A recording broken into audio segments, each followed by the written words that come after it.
All right. So that's a photo of La Bitcoineta. Perhaps you saw it outside when you joined the conference. We started a tour last year. So the idea is to evangelize about Bitcoin all around Europe. And this idea came actually, it started in Bogota, Colombia in 2017 during the bull run. We were doing a conference called the BitConf. The members said, "Oh, let's do like a bus or a van and travel around Latin America." And they had the idea, and it became this Bitcoineta, which started around 2018. I think it was May or so, and it covered Argentina, the south of Brazil, Uruguay, Bolivia, Paraguay. It also crossed the Andes to Chile. Then, when Bukele announced Bitcoin, they tried to drive that Bitcoineta from Buenos Aires all the way to El Salvador, but they couldn't make it. So they turned around, came back to Argentina, and the Argentines decided to buy this one in El Salvador and give it as a gift to the people of El Zonte, Bitcoin Beach. 1 year later, the people from Bitcoin Beach bought this Toyota Land Cruiser, and they give it as a gift to Bitcoinekasi community in South Africa, and it became this Bitcoineta, number 3, right? Which has forms and is beautiful. In 2022, right? In 2022, we met with Fernando in a Bitcoin conference in Madrid. We met again in Lugano, and we came up with the idea to do the European Bitcoineta that Fernando bought, right? We started in May last year. Let's continue, one more. Also, our Bitcoineta was seen by people from Trezor and got inspired to sponsor this one. They bought this Land Rover Defender in Ghana, West Africa. So this is number 5. And a few weeks ago, a guy from Denmark that has this Citroen decided he also wanted to do a tour in Denmark. And so this is Bitcoineta number 6. So the world now has 6 Bitcoinetas traveling. They don't move much, but yeah, the idea is to evangelize. So these are some photos of meetups we did in Spain, right? Another one. We also invite sometimes other people to talk. And these are the countries we did last year, around 20 countries. And we got Michael Saylor to sit on the van. He was also the first person to sign the insides of the van with a marker. And you will see later, I don't know, if you have, perhaps we'll see at the end of the conference if we can have it or not. The whole wall is filled with signatures. So we did like 40,000 kilometers, 25,000 miles last year, 5,000 miles this year so far. Let's see the next. And that image, I put it on YouTube and on Twitter, and Ronin from England, he made a meme. So people started doing memes with it, like getting looser, removing our digital energy through cyberspace. Get in, there is no second ride. We are moving DCAs into cold storage. Even Trezor did one, we are going self-custody, right? And we've been part of many conferences. We launched officially the tour in BTC Prague last year. And we've been to the Freedom Forum in Oslo, been in Amsterdam, in Lugano. Last year, we decided to close the tour with a conference of our own in Andorra, the country between Spain and France. And that's where, we got the idea to this year try to organize small conferences in cities that don't have big conferences or events. And so our first this year was in Podgorica, Montenegro. This conference right now is number 2. And next we're gonna do Copenhagen, June 1st, and then Bratislava, I think it's June 8th. So that's the first part of the year. Then we will continue in the second half of the year with more conferences. These are some of the signatures in the wall, like Adam Bach, we have Nick Szabo, Saifi Dinamus, Max Kaiser, Jacques Mallers, Paolo Ardolino from Tether, Giacomo Succo, Prince Philip of Serbia, Elizabeth Stark, Holden Mount, Alex Gladstein, Samson Moe, and many. Well, it's really basic living conditions. We only have like 2 bunk beds and not much more, like a little kitchen where we cook, no bathroom, no fridge. We got Jack Mallers to put on the t-shirt. I don't know, Fer, if you want to mention anything. You want to tell something about Bitcoineta?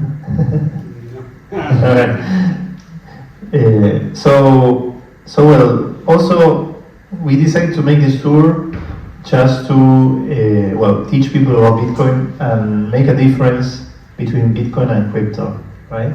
So, I guess that after 2020, with the bull run, DeFi really grew, Ethereum, the crypto bros, shitcoiners, degens, right?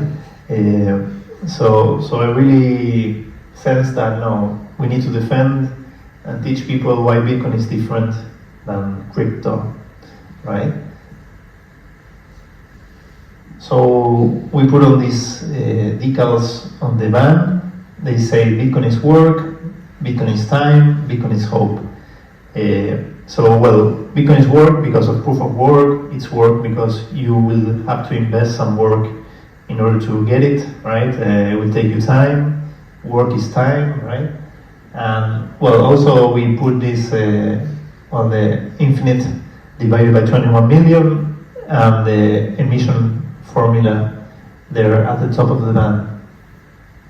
So now we can. Do you have any questions about Bitcoineta? Anyone ask us? This is done. So the origin of the very first bus, who was it who had that idea? Well, I think it was a guy called Gabriel Kurman. He's an Argentine. He proposed the idea to other Argentines that are like OGs, and they organize conferences and so on. And so they put up the money, and actually the first Bitcoineta had a lot of budget, right? Because they thought like a 1-year tour with like a paid driver and a documentary. And for example, that paid driver would not sleep in the van; he would sleep in hotels or hostels. All the food in restaurants and so on. so it had a lot of budget. They chose one guy, but unfortunately he was no good in the end. So he lasted like a month. And after that, the Bitcoineta became more like a volunteer-based approach.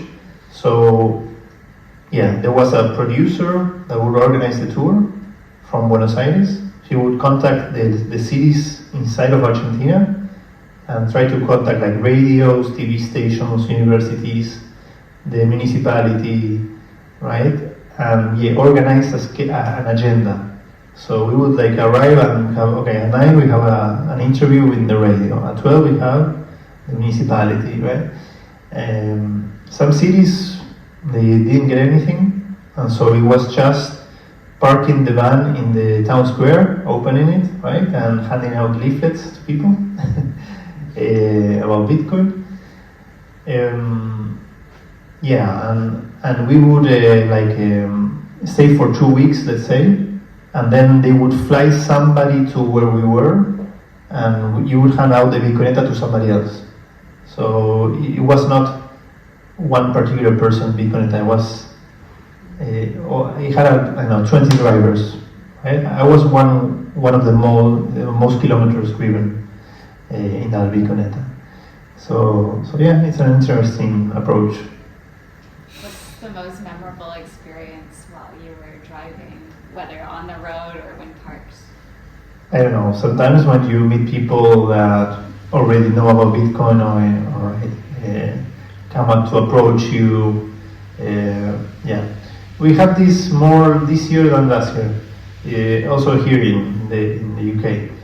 At least this year we've been approached by few people. So, but I don't know last year if there was one. In Switzerland. Yeah, Switzerland was also a country that really recognized us. In Edinburgh might be a street warden. What's that, a street warden? Just the guy giving tickets.